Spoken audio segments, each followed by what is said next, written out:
Hi, I'm Tim. Welcome to our channel, and thanks for logging on. Today we're discussing the Jaeger-LeCoultre Grande Reverso Ultra Thin Duoface in rose gold. You can see this Grande Reverso Ultra Thin on our website.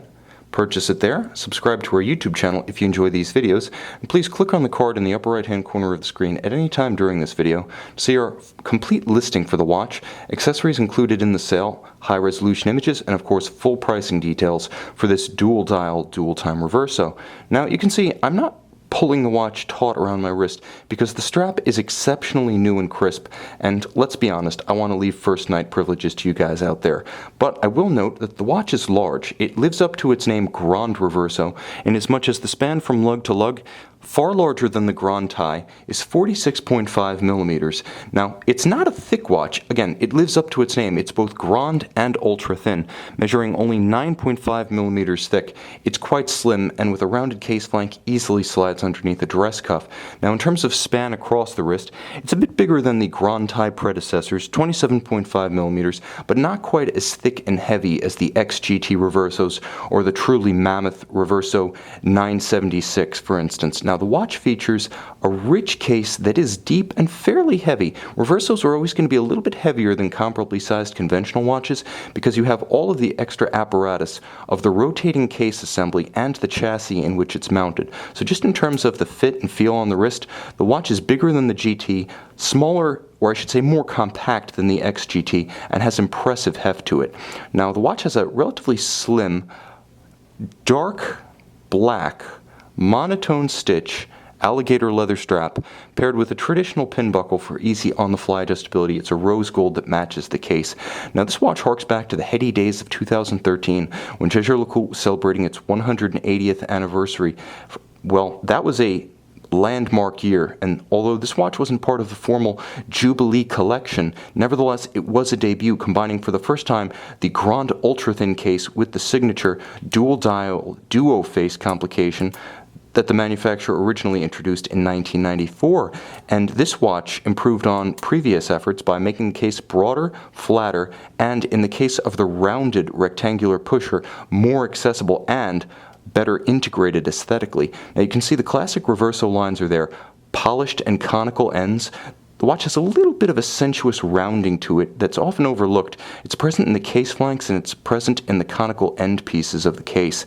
And then there's the vertical tension, in contrast with the horizontal cut of the Gadron wells. Likewise, there's more tension on the dial. You can see the rectilinear lines of the railroad-style minute track, and then you can see the radial explosion of those indices.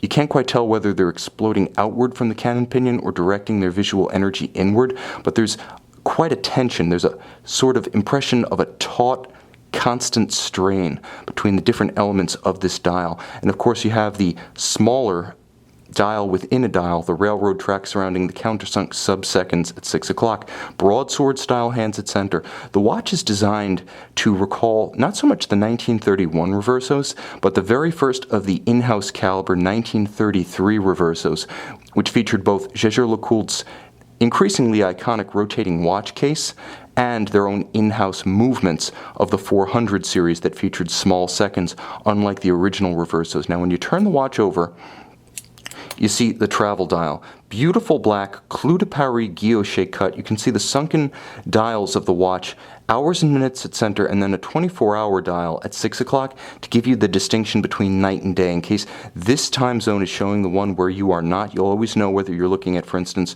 4 a.m. or 4 p.m. Now, of course, when you press the pusher on the case flank, you move the hour hand only on this dial to adjust your reference time.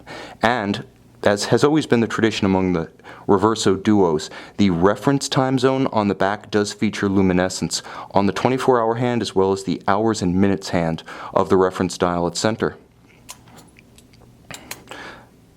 The last element of this watch that bears mentioning is the caliper, of course. The Jaeger-LeCoultre in-house caliber 854, designed to be shaped and sized for the case in which it's placed. It's important to note that it's a fairly stately beat of 21,600 vibrations per hour. Of course, it does feature the dual time function. It's a significant I would say, tradition at the manufacturer, having been built in one form or another since the very first Reverso Duos in 1994, so it's sort of an in-house legend, well known and well liked by Reverso collectors. It features 21 jewels and about 180 parts. Now you can see this handsome Reverso, I should say Grande Reverso ultra-thin Duoface, and you can purchase it, become part of the legend, become part of the story of Jaeger-LeCoultre's iconic watch on our website.